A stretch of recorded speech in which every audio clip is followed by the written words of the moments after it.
नमस्कार, आप देख रहे हैं कैपिटल टीवी का खास शो महाराष्ट्र फाइल्स। आपके साथ मैं हूं परवीन शेख।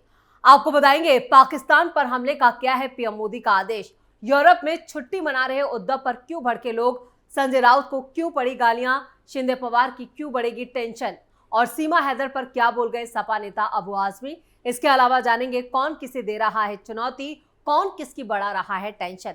साथ ही आपको इन सभी खबरों से कराएंगे रूबरू। लेकिन तमाम बड़ी खबरों में आगे बढ़ने से पहले एक नजर डालते हैं महाराष्ट्र की टॉप हेडलाइंस पर। पाकिस्तान के खिलाफ एक्शन की तैयारी पूरी, नेवी चीफ के बाद एयरफोर्स प्रमुख से मिले पीएम मोदी, फडणवीस ने भी लिया बड़ा एक्शन।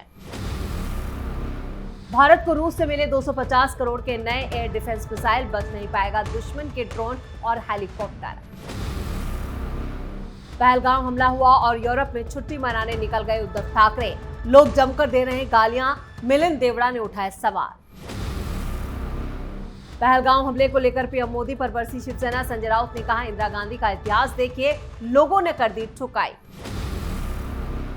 खतरे में आया धनुष, बाण और घड़ी, शिंदे पवार की फिर बढ़ेगी टेंशन, 1.5 साल बाद सुप्रीम कोर्ट में होगी सुनवाई।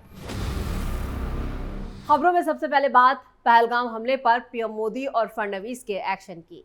पहलगाम हमले के बाद पीएम नरेंद्र मोदी ने पाकिस्तान के खिलाफ सैनिक कार्रवाई की कमान अपने हाथों में ले रखी है। इधर प्रधानमंत्री लगातार तीनों सेनाओं के प्रमुख से अलग अलग ताबड़तोड़ बैठकें कर रहे हैं। इसी कड़ी में रविवार को भी भारतीय वायुसेना प्रमुख air chief marshal Amarpreet Singh ने पीएम मोदी से मुलाकात की और इसी दौरान दोनों के बीच कई मुद्दों को लेकर बातचीत हुई है। और वहीं फडणवीस भी पहलगाम अटैक पर हुए लेकर मीटिंग का दौर महाराष्ट्र में भी जारी है। राष्ट्रीय सुरक्षा से जुड़े मामलों की पृष्ठभूमि में हुई ये बैठक बेहद अहम मानी जा रही है। इससे पहले शुक्रवार को नौसेना प्रमुख एडमिरल दिनेश त्रिपाठी ने भी प्रधानमंत्री से उनके घर पर मुलाकात की थी। नौसेना अध्यक्ष ने पीएम मोदी के साथ 1 घंटे की ये मुलाकात थी, जिसमें उन्होंने नौसेना की मौजूदा तैयारियों और उनके एक्टिवनेस पर जानकारी मांगी थी, यानी कि क्या आगे की तैयारी है और क्या प्लान है। आपको बता दें कि 22 अप्रैल को हुए पहलगाम हमले के बाद पहली बार 26 अप्रैल को प्रधानमंत्री मोदी ने रक्षा मंत्री राजनाथ सिंह और राष्ट्रीय सुरक्षा सलाहकार Ajit Doval, chief of defence staff general Anil Chauhan और तीनों सेनाओं के प्रमुख के साथ एक अहम बैठक की थी। यह बैठक करीब 1.5 घंटे चली थी, जिसमें पीएम मोदी ने सभी सेनाओं को पाकिस्तान के खिलाफ कार्रवाई के लिए पूरी छूट दे दी थी। भारत में पाकिस्तान के पूर्व प्रधानमंत्री इमरान खान और पूर्व मंत्री बिलावल भुट्टो का एक्स अकाउंट बैन कर दिया गया है और ये कार्रवाई पहलगाम हमले के बाद भारत विरोधी गतिविधियों और बयानों को देखते हुए की गई है। इमरान खान अभी भी जेल में बंद है। इधर असम में पहलगाम हमले के बाद पाकिस्तान का समर्थन करने पर अब तक 39 लोग गिरफ्तार किए जा चुके हैं। मुख्यमंत्री हिमंता बिस्वा शर्मा ने कहा है कि देशद्रोहियों पर सख्त कार्रवाई जारी रहेगी, किसी को बख्शा नहीं जाएगा। इधर पहलगाम हमले के बाद भारत की तरफ से भी जवाबी कार्रवाई की आशंका के बीच पाकिस्तान ने भी फाइटर जेट्स की एक्सरसाइज और सेना की मूवमेंट्स बढ़ा दी है। पाकिस्तान ने अपने 80 जेट्स को फॉरवर्ड एयरबेस पर तैनात किया है। उधर महाराष्ट्र में भी जितना भी जो समुद्री इलाका है उसको लेकर वहां पर किस तरह की सुरक्षा एहतियात बरते जा रहे हैं, इसको लेकर भी अहम बैठक की गई है। यानी चौतरफा तैयारी की जा रही है कि कैसे पाकिस्तान को घिरा जाएगा। अलग अलग स्टेट के सीएम भी अपने अपने स्तर पर बैठकें कर रहे हैं और आगे की रणनीति बना रहे हैं, जिससे साफ जाहिर होता है कि अब भारत सरकार पाकिस्तान के खिलाफ कभी भी जंग का ऐलान कर सकती है। खबरों में आगे बढ़ते हैं।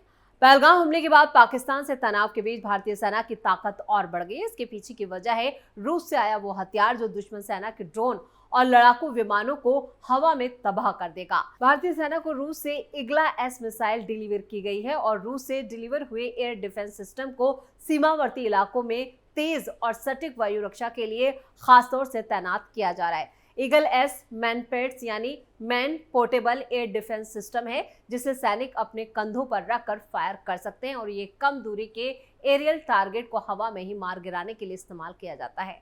पिछले कई दशकों से भारत की सशस्त्र सेनाएं, जिनमें थल सेना और वायुसेना, रूस की इस इग्ला मिसाइल का इस्तेमाल करती हैं, लेकिन अब ये काफी पुरानी पड़ चुकी है। इग्ला की रेंज 3 से 4 किलोमीटर है, लेकिन नई इग्ला एस की रेंज जो है वो करीब 6 किलोमीटर है। एयर डिफेंस सिस्टम में ये आखिरी मिसाइल है जो दुश्मन के ड्रोन, फाइटर जेट, हेलीकॉप्टर और मिसाइल को मार गिरा सकती है। अगर इसका वार चूकता है तो दुश्मन का हमला पक्का समझ सकते हैं, लेकिन इसलिए ये एक महत्वपूर्ण एयर डिफेंस सिस्टम माना जाता है। रूस की रोसोबोरोनो एक्सपर्ट्स कंपनी अब भारत में ही इस मिसाइल सिस्टम को एक भारतीय कंपनी के साथ मिलकर बनाने की तैयारी भी कर रही है। भारत की सुरक्षा जरूरतें जिस तेजी से बदल रही है, उससे ड्रोन हमले और सीमावर्ती वायु खतरों का सामना करने की तैयारी सबसे अहम हो गई है। और महाराष्ट्र में जितना भी जो समुद्री इलाका है वहां पर इसको तैनात किया जाएगा। इग्लायस की तैनाती से भारतीय सेना को अब तेजी से प्रतिक्रिया देने की जो क्षमता है वो हासिल होगी और सीमित संसाधनों से भी बड़े खतरे को टालने की रणनीति बनी है। डिफेंस इन डेप्थ यानी परत दर परत सुरक्षा व्यवस्था को लागू करने में मदद मिल रही है और इस मिसाइल प्रणाली की तैनाती ने पाकिस्तान की पश्चिमी सीमा पर सैन्य दबाव को और मजबूत किया है, जिसके अलावा चीन की तरफ से भी ड्रोन और निगरानी गतिविधियों के जवाब में ये एक रणनीतिक कदम माना जा रहा है। और खबरों में अब बात करेंगे उद्धव ठाकरे की। शिवसेना सांसद मिलिंद देवड़ा ने उद्धव ठाकरे पर तीखा हमला बोला है। उन्होंने कहा कि जब पूरा देश पहलगाम हमले के पीड़ितों के लिए शोक मना रहा था, उस वक्त उद्धव ठाकरे अपने परिवार के साथ यूरोप में छुट्टियां मना रहे थे। रिपोर्ट के अनुसार उद्धव ठाकरे उसी दिन यूरोप के लिए रवाना हो गए जिस दिन हमला किया गया था। यही वजह है कि राजनीतिक विरोधियों और कई राजनीतिक दलों के नेताओं ने इसके खिलाफ अपना गुस्सा जाहिर किया है। इसके साथ ही सोशल मीडिया पर भी उद्धव ठाकरे को जमकर गालियां पड़ रही हैं। मिलिंद देवड़ा ने सोशल मीडिया प्लेटफॉर्म एक्स पर लिखा, भूमिपुत्रों से लेकर भारत के पर्यटकों तक ठाकरे कितने गिर गए हैं। जब पहलगाम में गोलियां चल रही थी तब वो यूरोप में छुट्टियां मना रहे थे। महाराष्ट्र दिवस पर वो बिना कुछ कहे गायब हो गए। कोई बयान नहीं, कोई एकजुटता नहीं, कोई शर्म नहीं। देवड़ा ने ठाकरे की गैर मौजूदगी का जो तुलना है वो डिप्टी सीएम एकनाथ शिंदे की पीड़ितों को लेकर शोक व्यक्त करने और सुरक्षा कर्मियों को सम्मानित करने से की है। देवड़ा ने कहा कि इसके विपरीत डिप्टी सीएम एकनाथ शिंदे ने आगे बढ़कर नेतृत्व किया, पीड़ितों के साथ खड़े नजर आए और हमारे नायकों को भी सम्मानित किया। महाराष्ट्र को छुट्टी मनाने वाले अंशकालिक नेताओं की नहीं बल्कि ड्यूटी पर तैनात योद्धाओं की जरूरत है। ठाकरे की विदेश यात्रा का वक्त एक प्रमुख राजनीतिक विवाद जो है खड़ा हो गया है और इसको लेकर न सिर्फ उद्धव ठाकरे बल्कि उनकी पार्टी के नेताओं को भी जमकर गालियां पड़ रही हैं। खासतौर से इसलिए क्योंकि ये महाराष्ट्र दिवस समारोह के साथ भी मेल खाता है। 1 मई को महाराष्ट्र स्थापना दिवस था, उस मौके पर भी उद्धव ठाकरे मौजूद नहीं थे। 65वें महाराष्ट्र स्थापना दिवस के मौके पर उद्धव ठाकरे की गैर मौजूदगी पर सत्ता पर काबिज महायुति गठबंधन ने इसकी आलोचना की, जिसने राज्य के सांस्कृतिक गौरव के प्रति शिवसेना यूबीटी नेता की प्रतिबद्धता पर सवाल उठाया है। बीजेपी मुंबई प्रमुख और महाराष्ट्र संस्कृति मंत्री आशीष शेलार ने उद्धव ठाकरे पर मराठी पहचान को बरकरार रखने में असफल रहने का आरोप लगाया, जिसका वो अक्सर हवाला देते हैं। शिवसेना नेता संजय निरुपम ने भी ठाकरे की आलोचना करते हुए कहा कि जब अपनी जान गंवाने वालों को श्रद्धांजलि देने का वक्त है तब ठाकरे परिवार विदेश में छुट्टियां मना रहा है, मौज कर रहा है। और खबरों में अब बात करते हैं संजय राउत की। शिवसेना यूबीटी ने पीएम मोदी पर हमला बोला। शिवसेना ने कहा कि बदला लेना है तो इंदिरा गांधी से सीखो। शिवसेना यूबीटी नेता संजय राउत ने कहा कि 12 दिन बीत चुके हैं, हमारे 26 लोग हमले में मारे गए, लेकिन अब तक सरकार ने क्या बदला लिया। बस खबरें आती हैं, कभी नाड़ियां कस दी, कभी ढीली कर दी। सरकार ने 21 यूट्यूब चैनल बंद कर दिए, पाकिस्तान के हाई कमीशन के स्टाफ को कम किया। क्या इसे बदला लेना कहते हैं? उन्होंने आगे कहा कि आप अपने राजनीतिक विरोधियों से कैसे बदला लेते हैं, उनकी पार्टियां तोड़ते हैं, उन्हें जेल में डालते हैं, उनका जीवन बर्बाद करते हैं, उनके परिवारों को परेशान करते हैं, लेकिन पाकिस्तान के मामले में सिर्फ एयर स्पेस बंद करना और यूट्यूब चैनल बंद करना क्या बदला है। संजय राउत ने आगे कहा, 26 लोग मारे गए, कैसा बदला चाहिए? ये जानना हो तो इंदिरा गांधी का इतिहास देखिए। इन्हें नेहरू और इंदिरा गांधी से जलन होती है। ये किसे बेवकूफ बना रहे हैं? प्रधानमंत्री यहाँ वहां घूम रहे हैं, गले मिल रहे हैं, इसे बदला लेना नहीं कहा जाता। अब डर लगने लगा है कि इस देश में अगर ऐसे शासक होंगे और सामने दुश्मन इतना बेखौफ होगा तो हमारी बदले की नीति सिर्फ यूट्यूब चैनल बंद करना ही है। चुन चुन कर मारेंगे। बीजेपी सिर्फ अपने विरोधियों को चुन चुन कर खत्म करने की कोशिश कर रही है, लेकिन अब वो भी संभव नहीं है। संजय राउत ने कहा कि 12 दिन हो चुके हैं और ये अब युद्ध अभ्यास कर रहे हैं। क्या ये बदला है? इससे ये साबित होता है कि वो सरकार के साथ खड़े हैं, लेकिन नागरिकों और सैनिकों की सुरक्षा की लिए जिम्मेदारी नहीं निभा रहे हैं। वैसे संजय राउत ने ये पहली बार मोदी सरकार पर निशाना नहीं साधा। इससे पहले भी वो बीजेपी और फडणवीस पर भी निशाना साध चुके हैं। पहलगाम हमले में अपनी खुद की पार्टी की नाकामी और अपनी नाकामी छिपाने के लिए अब वो इस तरह के कुतर्क दे रहे हैं। उद्धव ठाकरे खुद मुंबई में मौजूद नहीं है। पहलगाम हमला हुआ उस दिन उद्धव ठाकरे विदेश चले जाते हैं। इस पर उनके पास कहने के लिए कुछ नहीं है अपनी सफाई में, इसलिए वो इस तरह के तर्क दे रहे हैं। और सोशल मीडिया पर संजय राउत ट्रेंड भी किया है और संजय राउत को जमकर गालियां हुई है। लोगों ने कहा है कि इस शख्स की ठुकाई कर देनी चाहिए।